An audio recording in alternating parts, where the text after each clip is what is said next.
Portanto, façam morrer tudo que pertence à natureza terrena: imoralidade sexual, impureza, paixões, maus desejos e a avareza, que é a idolatria.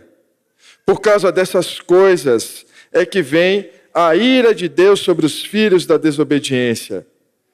Vocês também andaram nessas mesmas coisas no passado, quando viviam nelas. Agora, porém, abandonem igualmente todas essas coisas: ira, indignação, maldade, blasfêmia, linguagem obscena no falar. Não mintam uns aos outros, uma vez que vocês se despiram da velha natureza com as suas práticas e se revestiram da nova natureza que se renova para o pleno conhecimento, segundo a imagem daquele que o criou.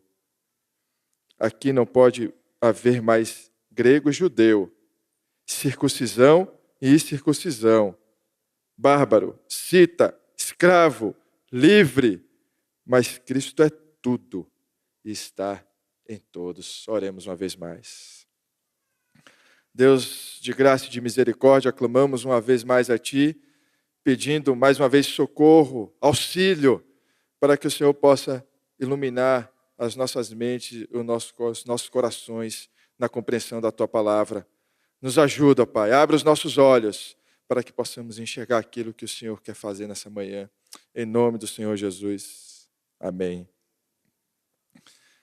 No sermão passado, nós vimos que uma igreja perde a liberdade como um rato perde a liberdade numa ratoeira. Ou seja, a metáfora que nós usamos para trabalhar a questão da igreja perdendo a liberdade é aquele rato que tem tudo, mas ele perde a sua liberdade por causa de um queijinho. Tudo por causa de um queijinho. Tudo por causa daquele aperitivo que está ali. E exatamente aquele queijinho, aquele aperitivo que é a razão da queda da igreja. A igreja perde a liberdade como um rato perde a liberdade numa ratoeira, por causa de um queijinho.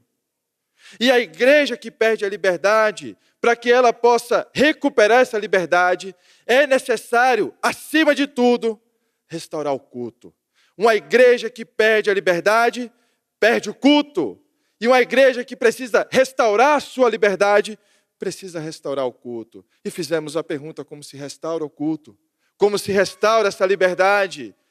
Olhando para as coisas do alto, pensando nas coisas do alto, ou, como nós falamos, fronetando as coisas do alto. Você precisa fronetar as coisas do alto. E o que é fronetar? É pensar, é desejar, é realizar. Você precisa não só pensar, no sentido de contemplar as coisas do alto, mas você precisa, além de pensar, desejar essas coisas, e além de desejar, você precisa praticar, realizar essas coisas.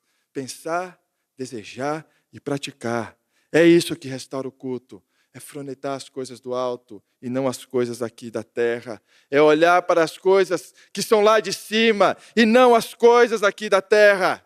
Mas por que Paulo está falando isso nos versículos 1 a 4? Porque existe algo curioso na vida cristã, para não dizer trágico, que mesmo depois de um cristão recuperar a direção, mesmo depois dele olhar para o alto, mesmo depois dele restaurar o culto, mesmo depois dele fronetar as coisas do alto, ainda assim parece que existe alguma coisa que prende a gente. Eu não sei se vocês já tiveram aquela experiência de tentar passar em um lugar estreito com algo que aparentemente não cabe lá. Já passaram por isso? Você tem algo estreito e aí você fica medindo, né? Será que passa? Será que não passa? Será que esse sofá passa na porta? Aí o que você vai fazer? Na hora que você vai passar, você sabe o caminho é aquele, ele está livre, mas ele engancha num canto, ele engancha no outro. Você passa a metade, o pé segura. Você fala: meu Deus, é agora, faço a curva para cá. Aí uma parte passa, a outra não passa. Tem coisa que não vai. Você fala: e agora, o que eu faço? Porque eu sei o caminho, eu sei para onde eu tenho que ir, mas parece que tem algo segurando, algo que fica travando, algo que está bloqueando a minha passagem. É como, né? E essa experiência ela é mais humilhante. Quando você está, por exemplo, com a mochila e você passa num lugar e a alça da mochila engancha em algum lugar. E aí você está andando e de repente o que acontece? É como se, né, um demônio puxasse a mochila e falasse, vem aqui, você não vai entrar aí, não dá para passar. Você fala, meu Deus, tem alguma coisa me segurando, tem alguma coisa me prendendo. Aí você, e é humilhante porque quanto mais você tenta soltar, parece que pior fica, né? E você vai tentando soltar e não tem jeito de tirar. Você fala, peraí, eu sei, eu tenho que ir para lá, mas tem algo me segurando. Parece que tem sempre algo nos segurando. Parece que tem sempre algo, como essa alça presa na maçaneta de uma porta. Parece que tem sempre algo nos segurando, como aquele pezinho do sofá, que só falta ele para passar na porta, mas é exatamente ele que trava de todas as maneiras.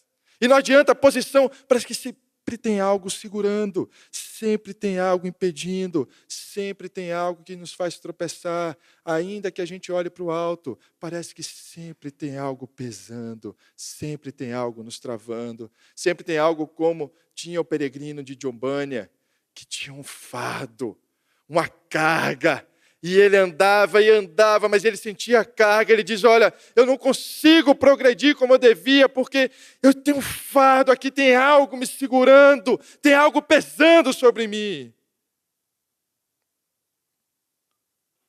E a pergunta é, o que fazer com essas coisas que nos seguram? O que fazer com essas coisas que impedem o nosso progresso? Veja, nós já conhecemos o caminho, nós sabemos a quem temos que seguir, nós sabemos que precisamos fronetar as coisas do alto, olhar para as coisas do alto, desejar, querer, realizar essas coisas do alto. Sabemos tudo isso, mas o que fazemos com as coisas que ainda que nós saibamos o que fazer, nos seguram, nos travam, nos bloqueiam, impedem o nosso avanço? O que fazer com essas coisas? O que fazer com as coisas que tentam nos puxar para a velha vida? Como lidar com os vícios? Como lidar com as velhas práticas? Como lidar com o velho homem que insiste em reviver, que insiste em nos segurar, que insiste em impedir o nosso progresso? Como lidar com essas coisas? E é para isso que nós vamos dividir o nosso texto de hoje em duas partes. Primeira parte, dos versículos 5 a 8, nós encontraremos duas exortações. E a segunda parte, os versículos 9 a 11, um encorajamento. Então, versículos 5 a 8, duas exortações. Versículos 9 a 11, um encorajamento.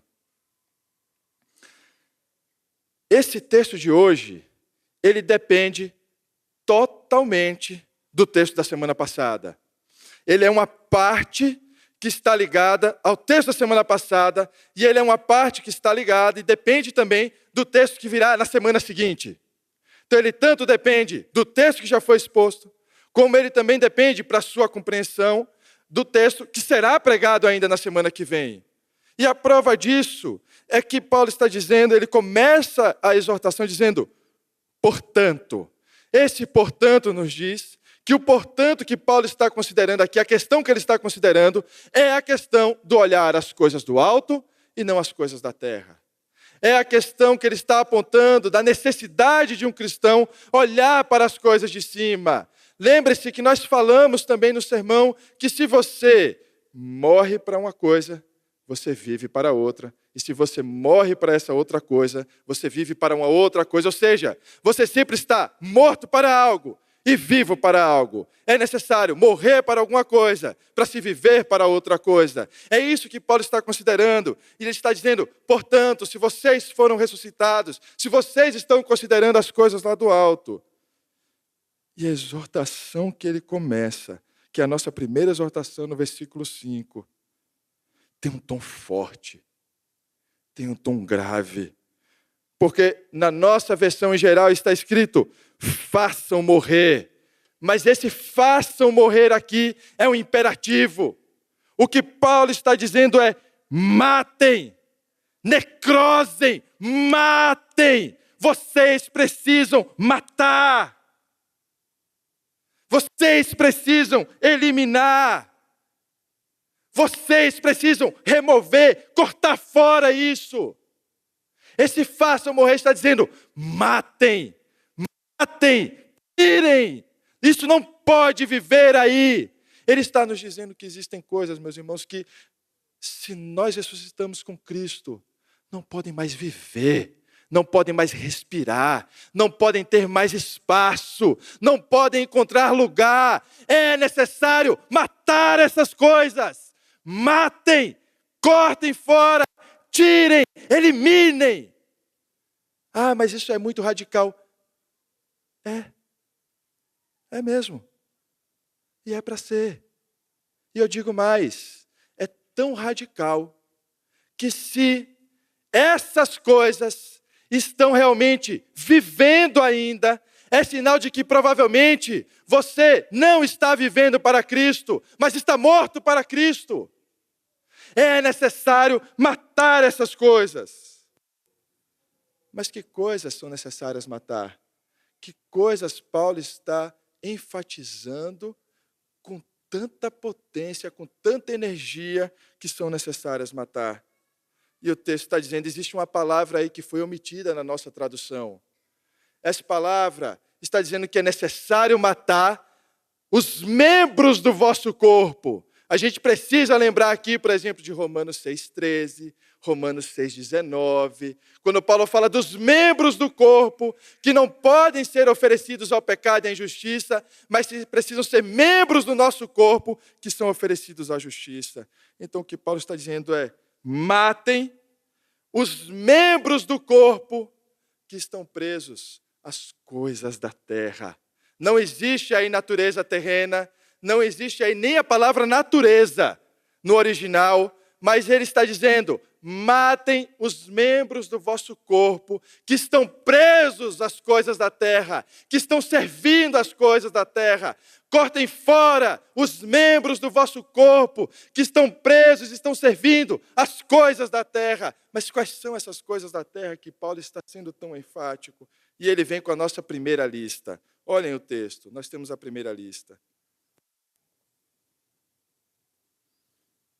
Portanto, matem os membros do vosso corpo que estão presos às coisas da terra, estão servindo às coisas da terra. E segue a lista.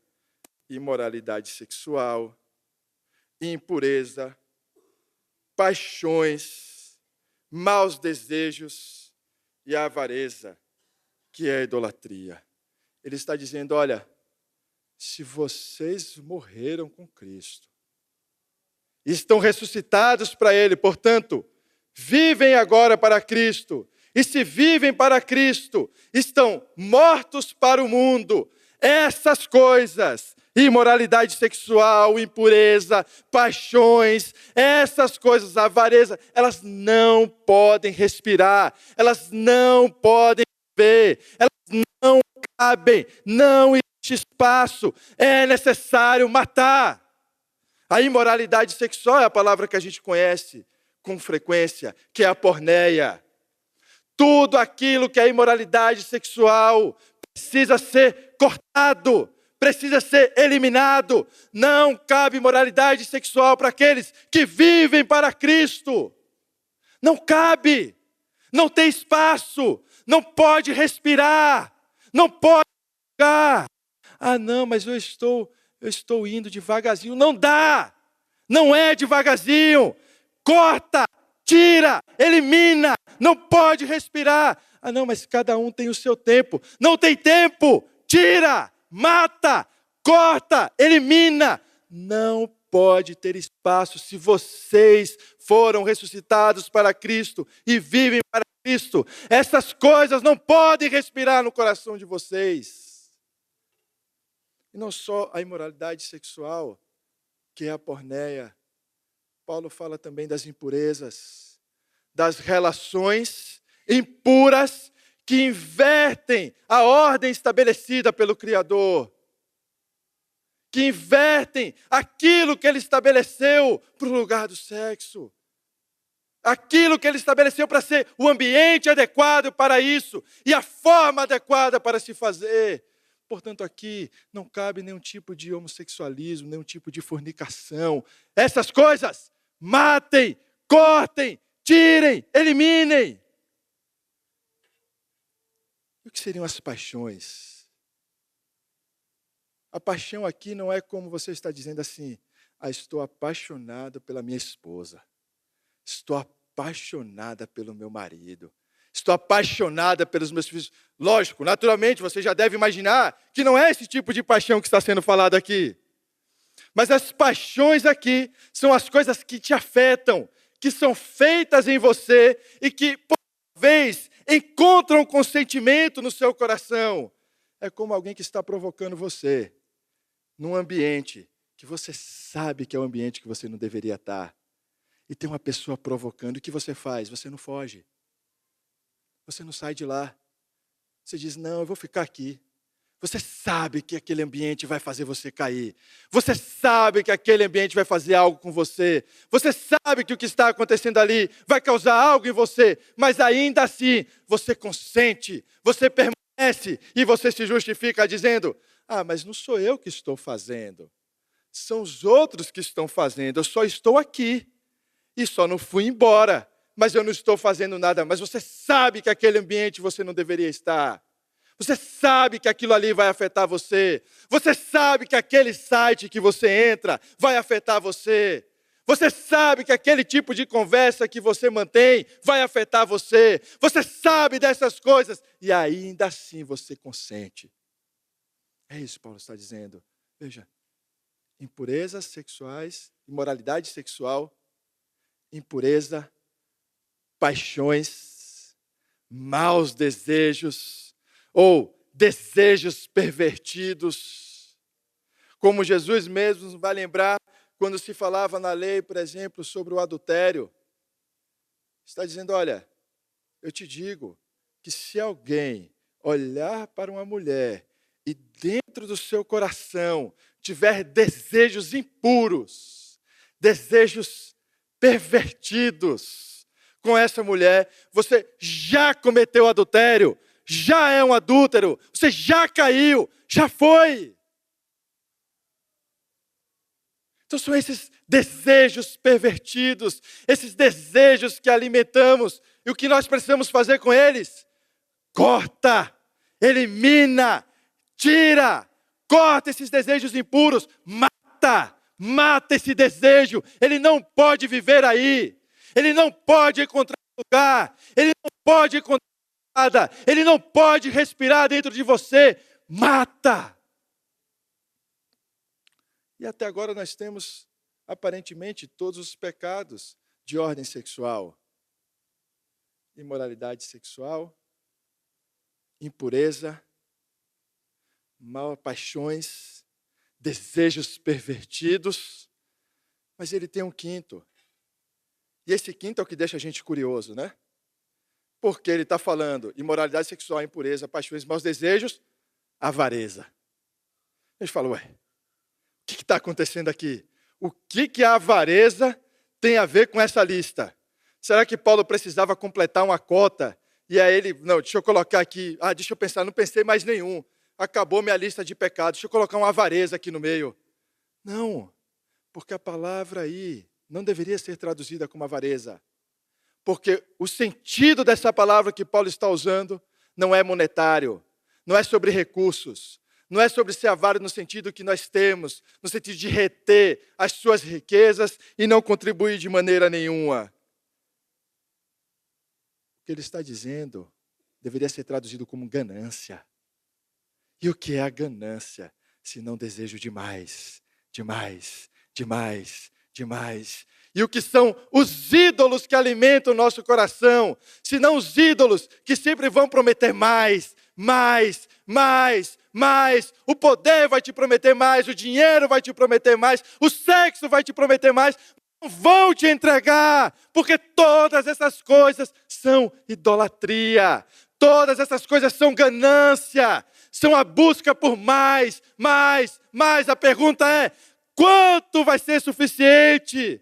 Quanto sexo você precisa para ser feliz? Quanto dinheiro você precisa para ser feliz? Quanto status você precisa para ser feliz? O que você precisa? Quanto vai ser o suficiente? Quanto vai ser o suficiente para alimentar a sua ganância? Quanto vai ser o suficiente para que você diga, eu já tive o bastante? Eu lhes digo, meus irmãos, que os ídolos nunca se darão por suficientes, por vencidos. Eles nunca se darão por satisfeitos. Eles sempre dirão, eu tenho uma nova promessa, uma nova promessa, uma nova promessa, uma nova promessa. E de promessa em promessa você vai sendo corrompido, engolido pelos ídolos, engolido pela ganância, pela moralidade, pela impureza, pelos maus desejos. Você vai sendo engolido por isso. É por isso que Paulo está sendo tão enfático.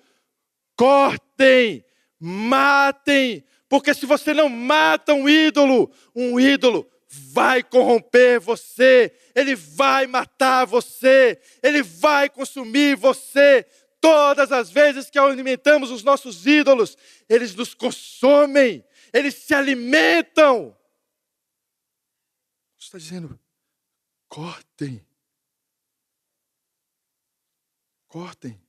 tirem essas coisas.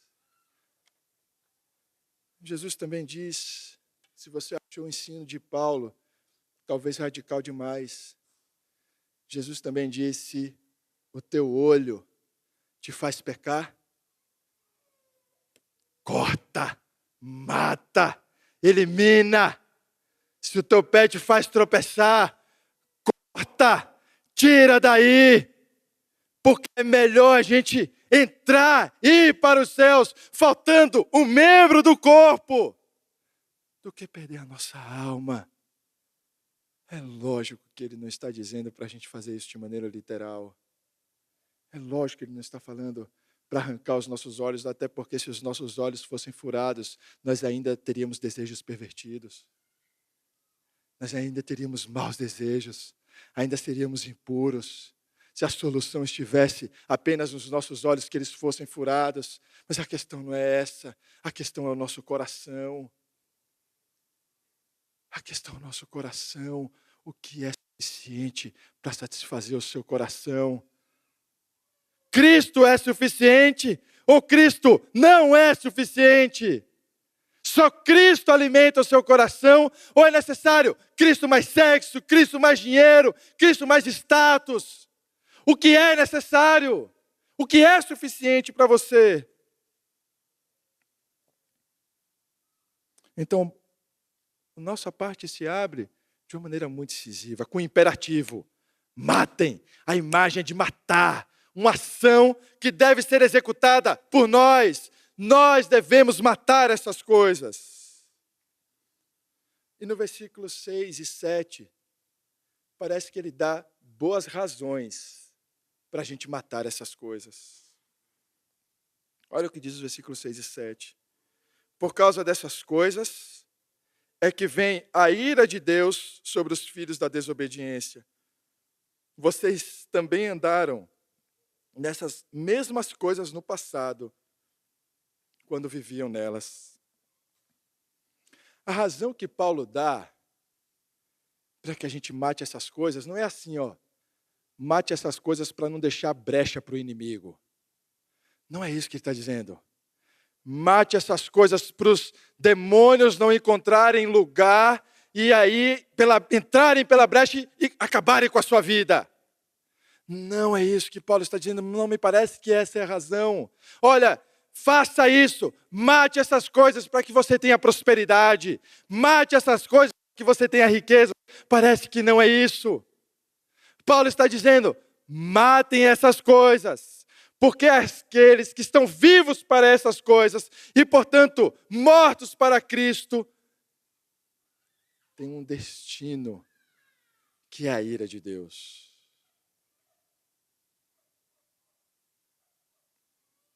A razão que Paulo está dando não é o temor por demônios ou potestades. Paulo não está preocupado, ou pelo menos está dizendo para a igreja em Colossenses, vocês não deveriam se preocupar com Satanás. O problema de vocês não é Satanás. O problema de vocês não são os demônios. O problema de vocês não são as potestades. O problema de vocês é Deus. Vocês não deveriam temer os demônios. Vocês não deveriam temer as potestades. Vocês não deveriam temer o diabo. Mas vocês deveriam temer a Deus.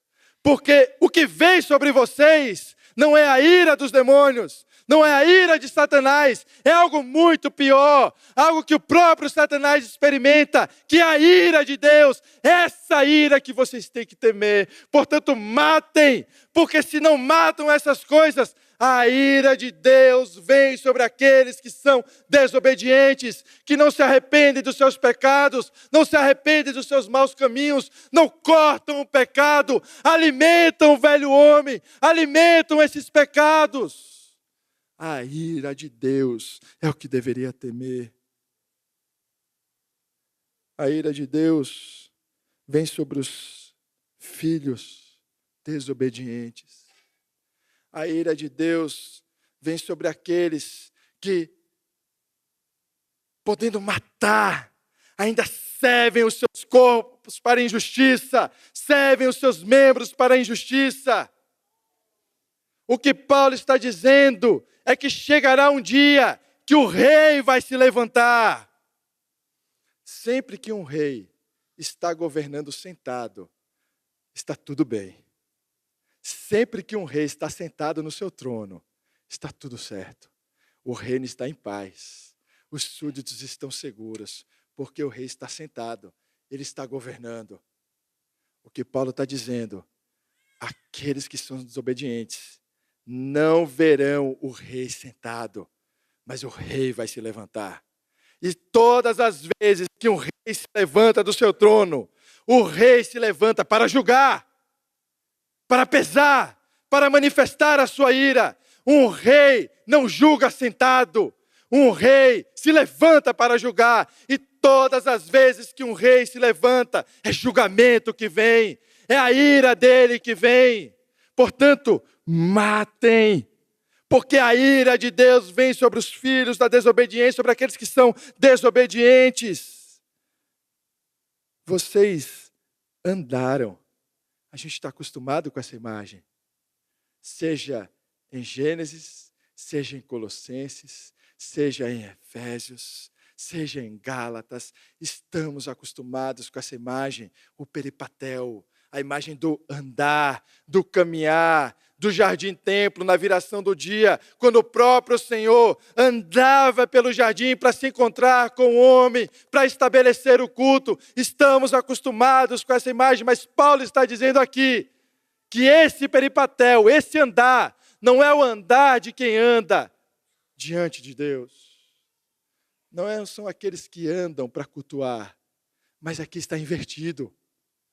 São aqueles que andavam nessas outras obras. São aqueles que andam, mas andavam em outra esfera. Eles também andam, mas andam em outro lugar. Eles também andam, mas andam com o novo faraó e não com Cristo. Eles também andam, mas andam com a circuncisão. Eles também andam, mas andam com as magias, com as mandingas, com aquilo que acham que é necessário acrescentar a Cristo. Eles também andam, mas andam com o sexo desenfreado e a busca pelo prazer. Eles também andam, mas andam com a ganância dos seus corações. Eles também andam, mas não andam com o Senhor. A pergunta é, com quem você tem andado? Com quem você tem caminhado? Onde você tem andado? Por onde os seus pés estão pisando? Por onde você tem passado? Porque Paulo está dizendo, vocês andaram nessas coisas. Vocês estavam nessa esfera. Vocês andavam nesses lugares, mas agora vocês não estão mais naquela esfera porque vocês estão em Cristo. Em Cristo, andando em Cristo. Com quem você tem andado? Aqueles que andam com Cristo, eles abandonam os vícios. E um cristão não abandona o vício como um sofrimento, entende? O cristão não pode abandonar essas coisas, esses vícios, essa imoralidade, essas paixões pervertidas, como se fosse um sofrimento. Mas um cristão abandona os seus vícios como alguém que encontrou algo tão valioso, mas tão valioso, mas tão valioso, que todas as outras coisas que você imaginava que eram valiosas, elas simplesmente morreram. É como alguém que recebe algo tão grande, que aquilo que você imaginava que era grande, que era importante, simplesmente não tem mais lugar, não tem mais espaço. Morre, porque nós encontramos algo mais valioso. É necessário abandonar os vícios. É necessário matar os vícios. É impressionante o quanto o sexo é tentador. É impressionante o quanto os desejos têm a capacidade de serem rapidamente corrompidos. É difícil construir bons desejos, mas como é fácil corromper os nossos desejos. Como é fácil corromper os nossos olhos. Como é fácil nos fazer andar por lugares que não deveríamos andar. Como é fácil alimentar nossa ganância, inclusive muitas vezes com pressupostos misericordiosos, piedosos, mas que na verdade alimentam o nosso ego, a nossa ganância, os nossos desejos, a nossa impureza, os nossos desejos pervertidos. Como é fácil. É necessário matar, e todas as vezes que eles respirarem, não pensar nem por um segundo, mas simplesmente eliminar essas coisas. E essa foi a primeira exortação. A segunda exortação nós encontramos no versículo 8.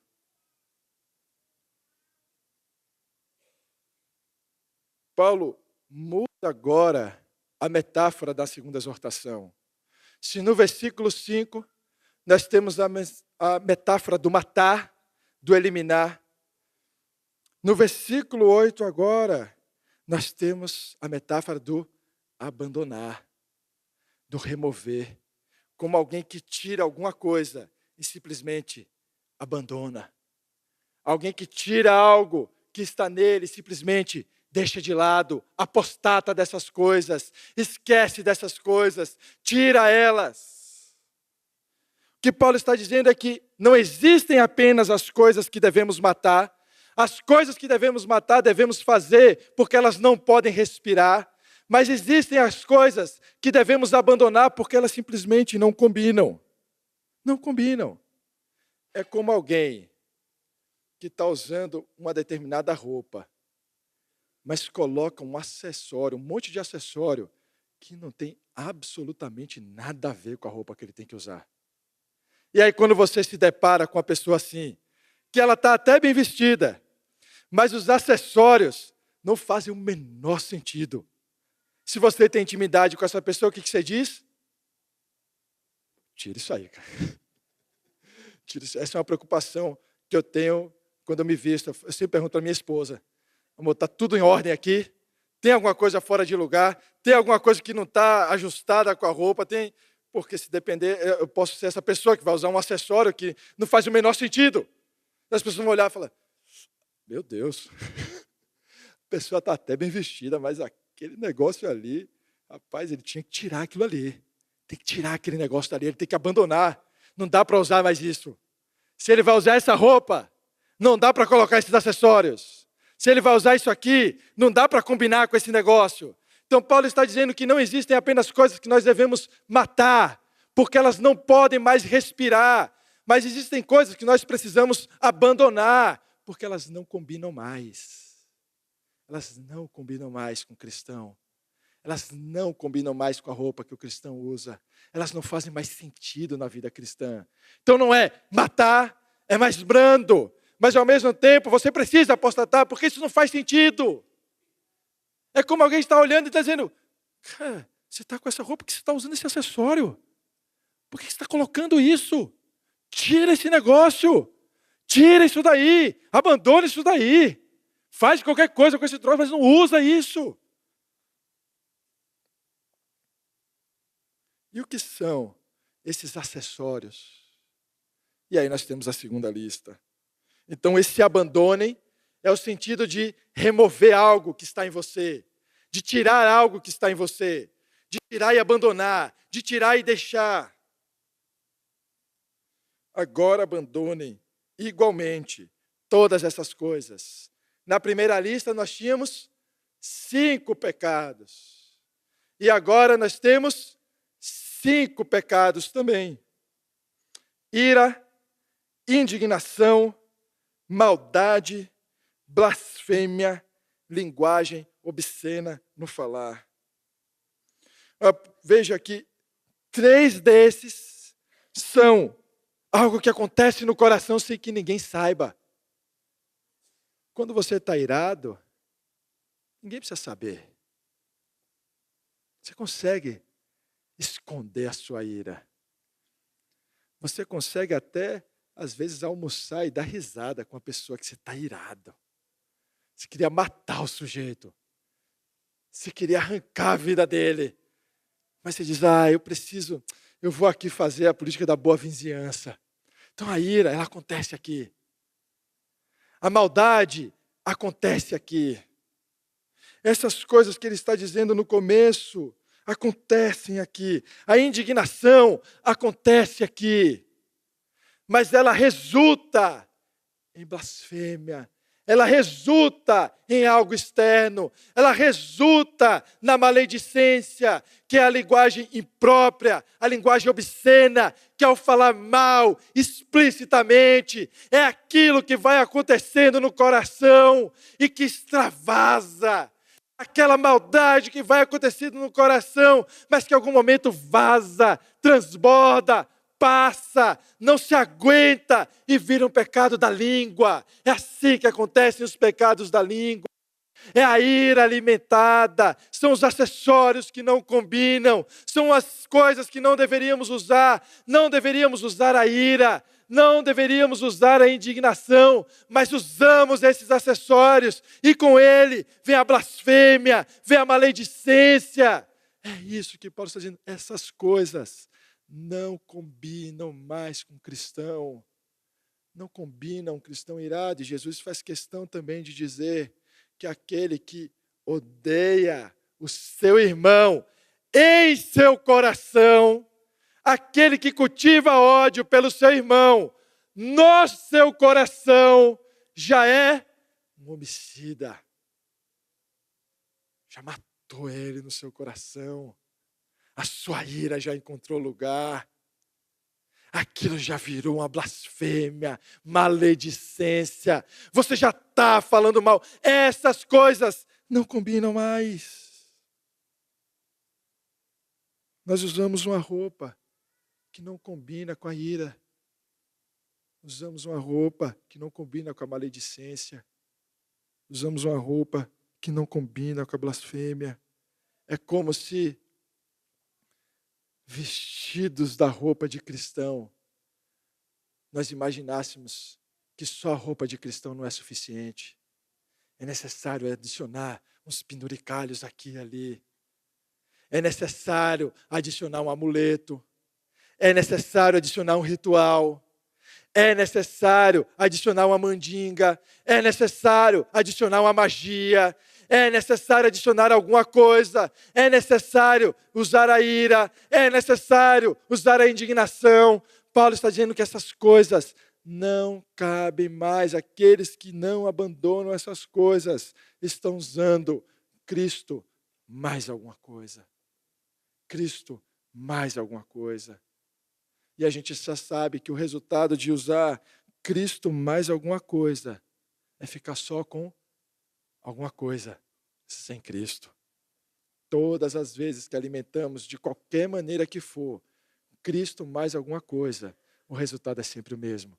Alguma coisa sem Cristo. Ritual sem Cristo. Mandinga sem Cristo. Circuncisão sem Cristo. Culto sem Cristo. Igreja sem Cristo.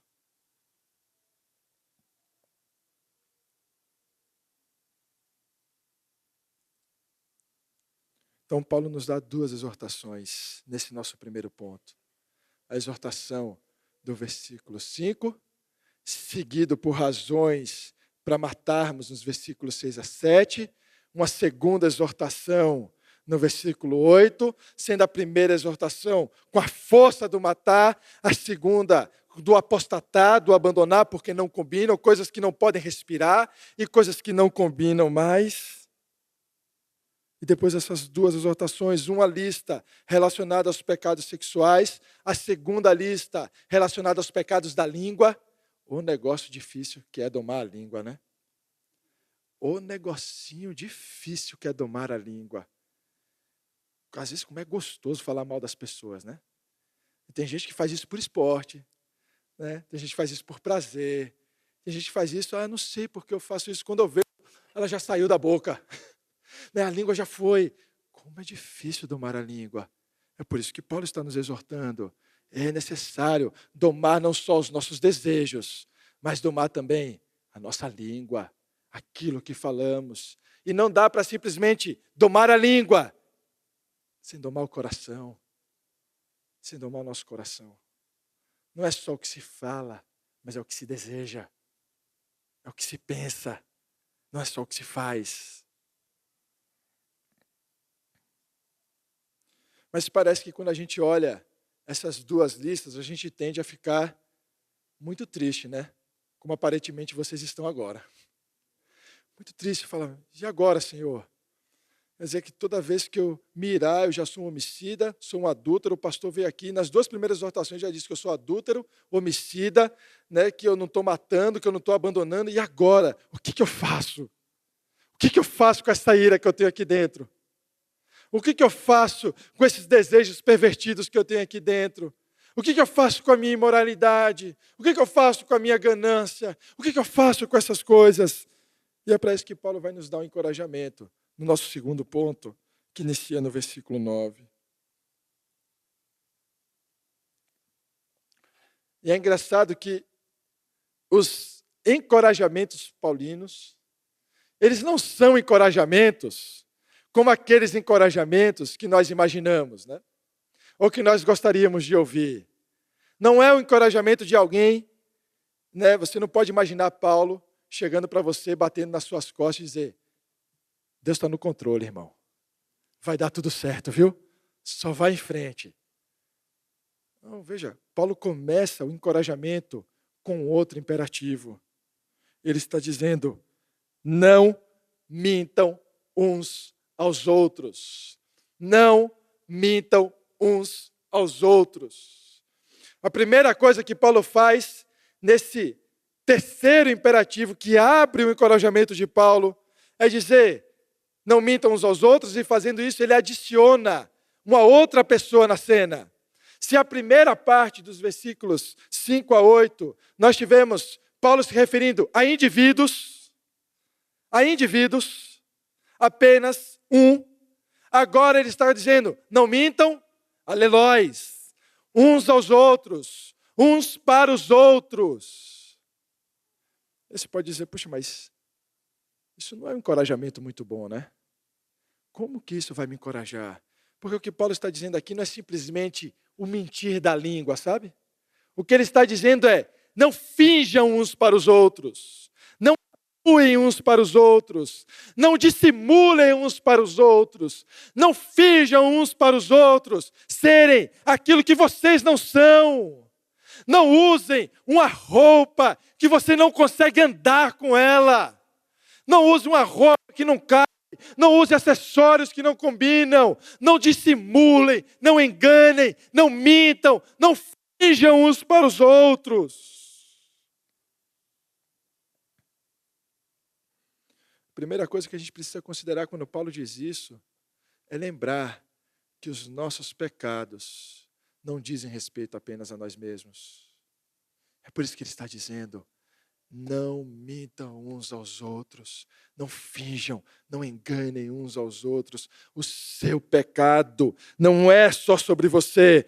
O seu pecado não corrompe apenas o seu coração. Os seus ídolos não corrompem apenas o seu coração. Se você está inserido na igreja, no corpo de Cristo, os seus pecados corrompem o culto, corrompem a igreja, corrompem aquilo que fazemos aqui, corrompem o seu povo, impedem o seu crescimento, impedem que ele permaneça saudável. Os seus pecados não dizem respeito apenas a vocês. Por isso Paulo está dizendo, não mintam uns aos outros, não dissimulem uns aos outros, não finjam uns para os outros. E a gente ainda deve estar se perguntando,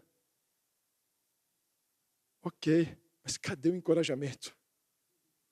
Que hora vai chegar a parte do encorajamento? Porque foi matar, abandonar, não mentir. Que hora vai chegar a parte de encorajamento? E se eu dissesse para vocês que o encorajamento nessa parte vem do grego? Parece estranho, né? Mas os dois primeiros imperativos, eles estão em uma voz ativa. Em uma voz que diz para você fazer, você matar, você abandonar. Mas quando Paulo está dizendo não mintam, ele está colocando no que a gente chama de voz média. O que é a voz média? É algo que você tem que fazer, mas que você não consegue sozinho. Paulo está dizendo que é algo que você tem que fazer, mas sozinho você não vai conseguir. É tanto algo que você precisa fazer, como algo que tem que ser feito por você. É algo que você precisa produzir. E é algo que também precisa ser produzido em você. É algo que você precisa agir. Mas também é algo que alguém precisa agir por você. Nós não conseguimos sozinhos. E contamos com o socorro do nosso Senhor. Todas as vezes que o Senhor nos exorta, todas as vezes que Ele diz, matem, abandonem, mintam, nós não estamos sozinhos. Nós não estamos sozinhos. O Senhor não nos ordena algo e nos abandona. O Senhor não nos dá uma ordem e fica assistindo para ver até onde você vai chegar. Mas o Senhor ordena e Ele está ao nosso lado. Não só Ele ordena, como Ele faz o que Ele ordena. Não só Ele ordena, como Ele produz o que Ele ordena. É o Senhor que diz, sejam santos, mas Ele mesmo produz a santidade em nós. E isso não elimina o fato de que nós devemos buscar a mesma santidade. Ele produz a santidade, mas nós precisamos buscar a santidade. É isso que Paulo está dizendo. Nós temos um encorajamento, porque isso é algo que o Senhor sabe que nós não conseguimos sozinhos. É algo que nós precisamos fazer, mas é algo que precisa ser feito por nós também. E esse é o nosso encorajamento. Nosso encorajamento está em saber que aquilo que produzimos reverbera em fruto na igreja, tem efeitos na igreja. E por que isso é encorajamento? Porque se você está preso ao pecado, o seu pecado tem efeitos na igreja. Mas se você está buscando santidade, a sua santidade tem também efeito na igreja. A pergunta não é se você é santo ou não. A pergunta é o que você está buscando produzir. O que você está buscando produzir? O que você está clamando ao Senhor que te ajude a produzir? Qual é o fruto? E é tão difícil dar o fruto correto. É tão difícil viver uma vida onde o nosso fruto possa ser sempre um fruto correto. A gente sabe que a gente não consegue. Mas a questão é, quantas vezes você tem clamado ao Senhor, que o Senhor use a sua vida como instrumento de justiça.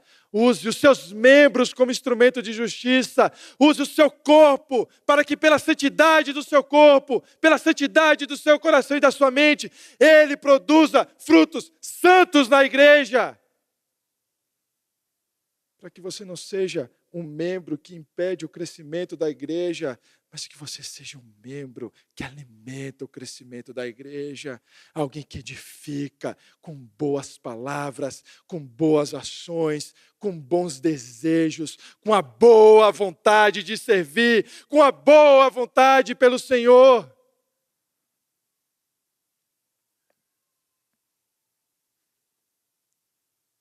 Paulo ainda nos dá mais uma metáfora. Não mintam uns aos outros. E ele continua. Uma vez que vocês se despiram, tiraram, removeram a roupa. E aí o texto está, velha natureza. Mas de novo, não tem natureza nesse texto. Natureza não é vocabulário paulino. Quando Paulo está dizendo aí, vocês tiraram a roupa da velha natureza e colocaram a roupa da nova natureza. Não existe natureza nesse texto. Paulo não fala natureza. Natureza não é do seu vocabulário. Paulo está dizendo, vocês foram despidos do velho homem. Esse é o vocabulário de Paulo. E vocês foram vestidos do novo homem. Velho homem e novo homem. Paulo está dizendo, uma vez que vocês foram despidos do velho homem, uma vez que vocês tiraram as roupas de Adão, as roupas de Adão foram removidas, e vocês colocaram sobre vocês as roupas de Cristo. A gente lembra, por exemplo, de Gênesis 3, quando o homem cai, a primeira coisa que o homem faz são roupas confeccionadas pelas suas próprias mãos. É um culto feito pelas suas próprias mãos. É um culto moldado pelos seus desejos. É um homem que se veste agora como ele acha que tem que se vestir. O que ele acha que tem que usar. Os acessórios que ele acha que tem que ter. Então ele se cobre. Ele se cobre. E Deus pergunta ao homem, quem fez essas roupas para você? Por que você está assim? Por que você está usando essas roupas? Por que você está se vestindo desse jeito? Não era para você se vestir assim. Não era para você usar essas roupas. Você não deveria utilizar isso aí. Não foi assim que eu te deixei. Paulo está dizendo, são essas as roupas que nós colocamos. As roupas de Adão. As roupas do velho homem. E uma vez que vocês foram despidos do velho homem, e se revestiram do novo homem. Vocês se despiram de Adão e se vestiram de Cristo. Vocês tiraram a roupa de Adão e colocaram a roupa de Cristo. Vocês foram despidos do velho homem e foram revestidos do novo homem. Vocês foram despidos de Adão e foram revestidos de Cristo. Olha para o seu boletim. Olha para o texto que nós lemos na liturgia. Olha o texto que a gente leu lá no começo do culto. Zacarias 3, de 1 a 10. Deus me mostrou o sumo sacerdote Josué que estava diante do anjo do Senhor. Mostrou também Satanás que estava à direita de Josué para o acusar. Mas o Senhor disse a Satanás, que o Senhor repreenda Satanás. Sim, que o Senhor que escolheu Jerusalém o repreenda. Não é este toco de lenha tirado do fogo? Ora, Josué estava diante do anjo, vestido com roupas muito sujas. O anjo tomou a palavra e disse aos que estavam diante dele, tirem as roupas sujas que ele está usando. Tirem essas roupas sujas de Josué. E a Josué ele disse, eis que eu tirei de você a sua iniquidade, e agora eu vestirei com roupas finas. Então eu disse, ponham um turbante limpo na cabeça dele. Puseram um turbante limpo na cabeça dele, e o vestiram na presença do anjo do Senhor. E disse a Josué: assim diz o Senhor dos Exércitos, se você andar nos meus caminhos e observar e guardar os meus preceitos, você julgará o meu templo e guardará os meus átrios. Eu lhe darei livre acesso entre estes que aqui se encontram. Portanto, escute, Josué, sumo sacerdote, você e seus companheiros que estão sentados diante de você, porque esses homens são um sinal que há de vir. Eis que eu farei ver o renovo, porque eis aqui a pedra que pus diante de Josué. Sobre esta pedra única estão 7 olhos. Eis que eu gravei nela uma inscrição, diz o Senhor dos Exércitos, e tirarei a iniquidade dessa terra num só dia. Naquele dia, diz o Senhor dos Exércitos, cada um de vocês convidará o seu próximo para sentar-se debaixo da videira e debaixo da figueira. É Josué diante do anjo do Senhor, com roupas sujas, muito sujas, imundas. E o anjo do Senhor diz: tirem dele essa roupa suja. Não foi Josué que tirou. Tirem dele essa roupa suja, removam dele essa roupa imunda. E ele diz: eu tirei a sua iniquidade, eis que agora te vestirei com roupas finas, com roupas limpas. Esse é o nosso encorajamento. O nosso encorajamento, assim como o encorajamento da igreja em Colossos, era que nós fomos despidos do velho homem. A roupa de Adão já não é a roupa que nós usamos. As roupas de Adão são essas roupas sujas, imundas, sujas pelo pecado. Mas agora nós somos vestidos de Cristo.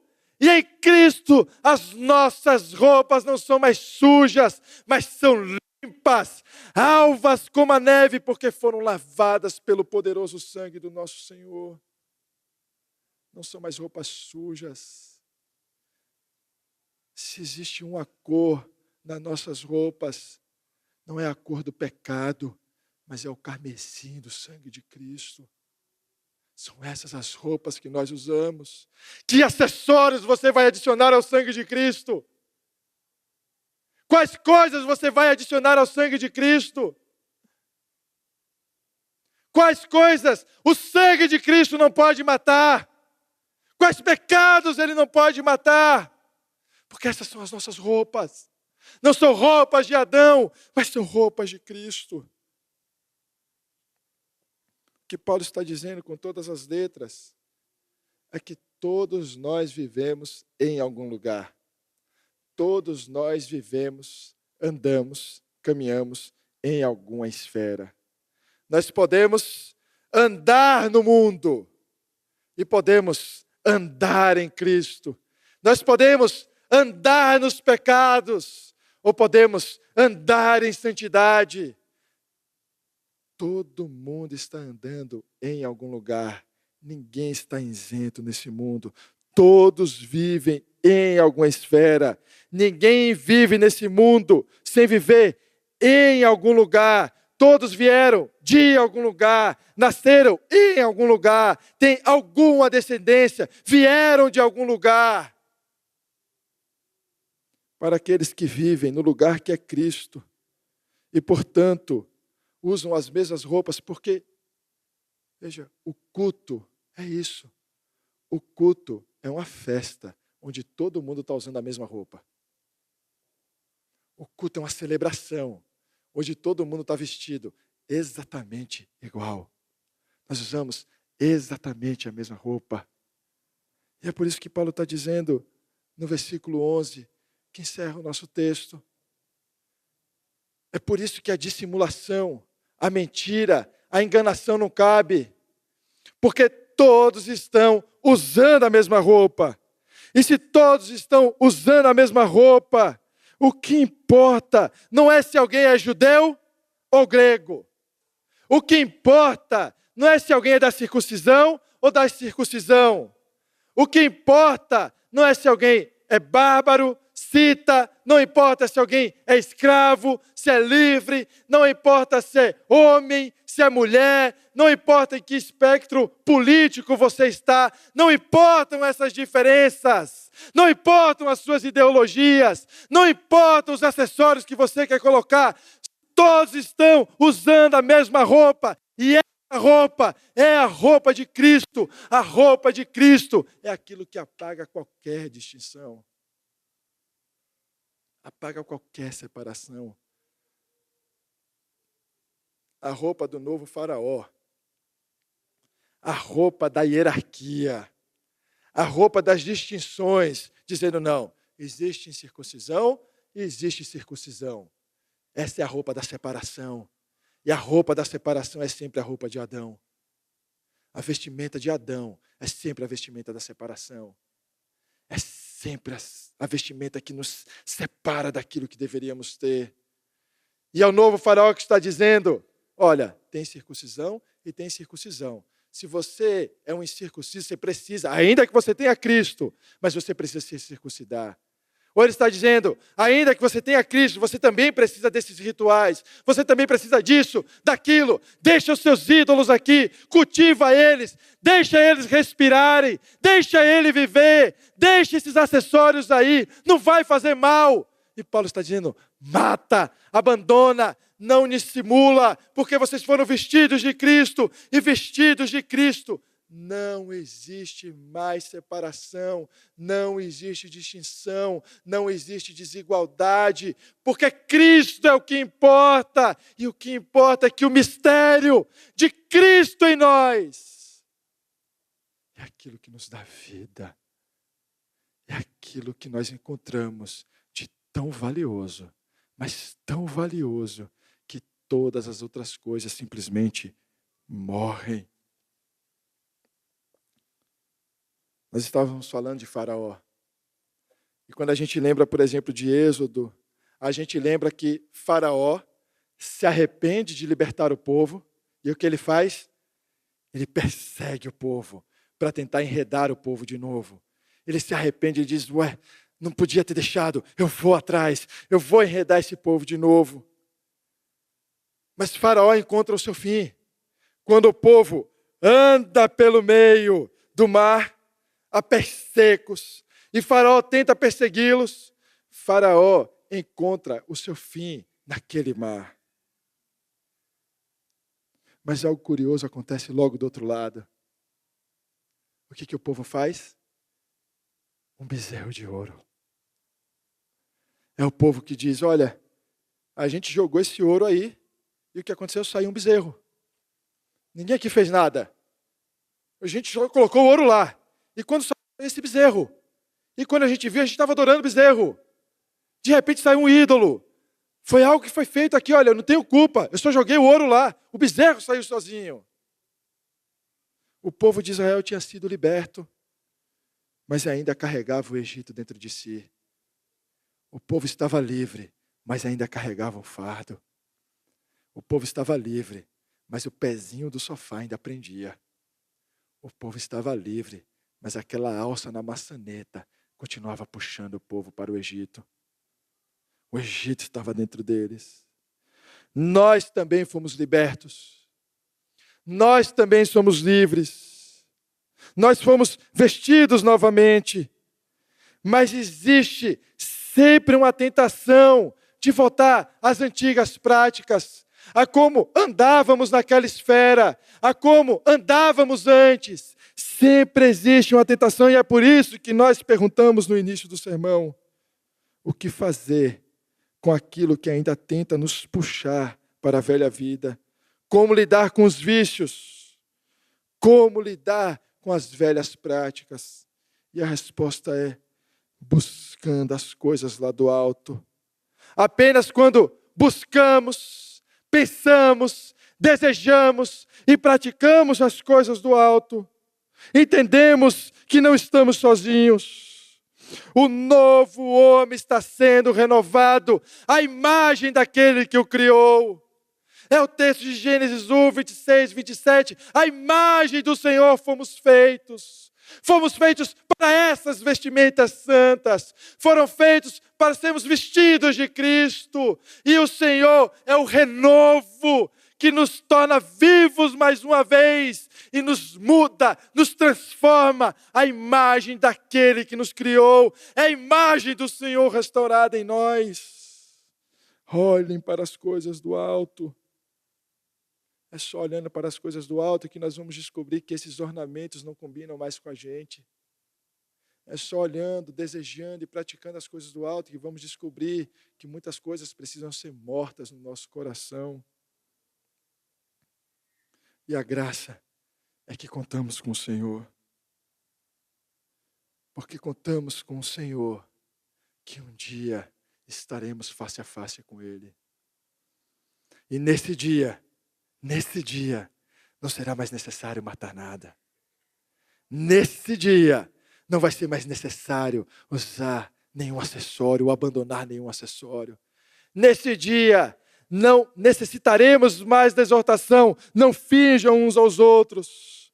Porque nesse dia, o que é luta se tornará festa.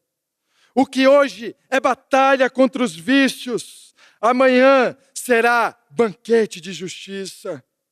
Um dia, ninguém carregará mais suas roupas antigas. Haverá um dia em que toda a igreja estará vestida adequadamente. E para todo mundo que você olhar, você vai dizer, como você está bem vestido. Como sua roupa está correta. Não tem nada a adicionar. Está tudo aí. Vai chegar esse dia onde essa igreja santa, imaculada, será revelada, manifestada junto com Cristo. E nesse dia, as roupas antigas não terão mais lugar. Mas até lá, até esse dia, nós precisamos seguir matando, abandonando e não enganando.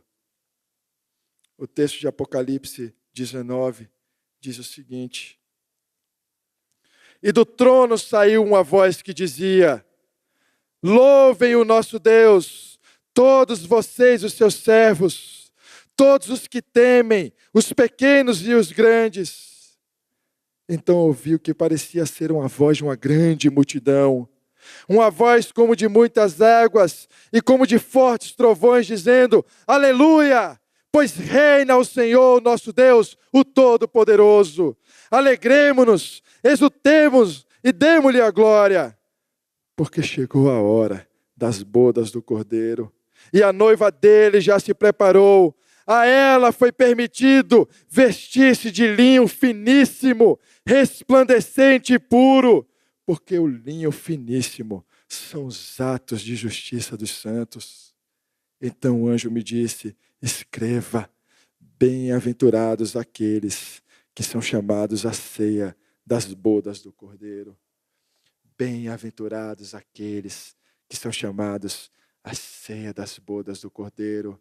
Vai chegar o dia, meus irmãos. É por isso que nós vivemos. Essa é a nossa esperança. Vai chegar o dia em que o Senhor nos receberá na sua mesa. Nós seremos convidados às bodas do Cordeiro.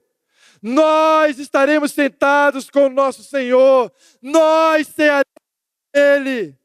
Nós veremos as suas vestes e Ele mesmo nos vestirá.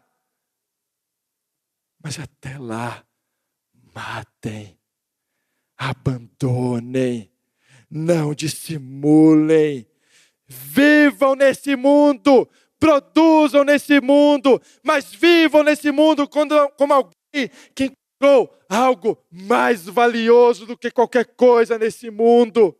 E talvez você esteja dizendo agora, pastor, eu estou vivendo preso nesse mundo.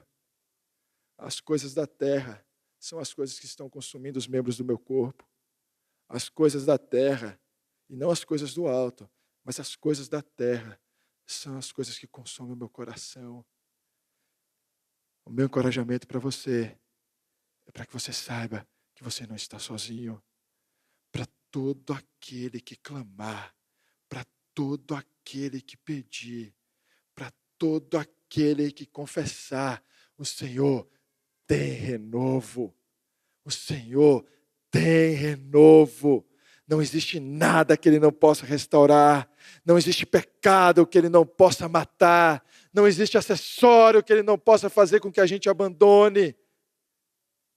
Tem renovo para você.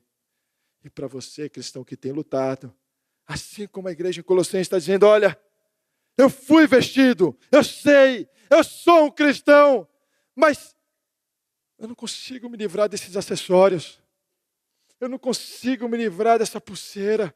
Eu não consigo me livrar disso aqui. Eu tenho afeto. Eu não consigo, eu entendo que não combina, mas eu não consigo. Tem renovo para você. A todo que clamar, a todo que confessar, o rei no trono ouvirá. Porque o véu um dia foi rasgado. E o véu rasgado nos diz que nós podemos nos dirigir diretamente ao nosso Senhor. E dirigimos a Ele, clamando, clamando, clamando. Senhor, ajuda-nos, Senhor. Eu quero, mas eu não posso sozinho. Faz por mim aquilo que eu não posso fazer. Mas não faz por mim aquilo que eu devo fazer.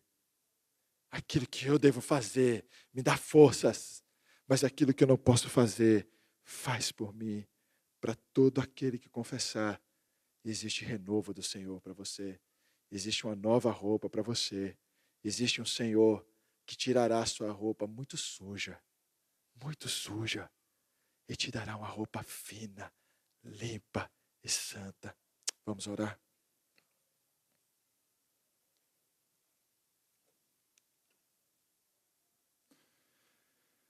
Te louvamos, Deus, porque o Senhor não nos deixa sozinhos, Senhor. O Senhor sabe que nós tantas vezes andamos nesse mundo olhando para o chão. Os nossos olhos estão sempre no solo, sempre nas coisas da terra. É tão difícil levantar a cabeça, Senhor. É tão difícil olhar para as coisas do alto, mas é tão difícil querer elas. É tão difícil praticar as coisas do alto. É por isso que te clamamos daqui, da nossa miséria, da nossa desgraça, do fundo do poço dos nossos pecados, daquilo que nós não conseguimos matar tantas vezes, daquilo que tantas vezes não conseguimos abandonar, te clamamos. Nos ajuda, Senhor. Estende a mão do alto do teu trono. Nos faz olhar para a tua face, Senhor. Nos faz encontrar Cristo, ó Pai. No meio dos nossos pecados, no meio da lama.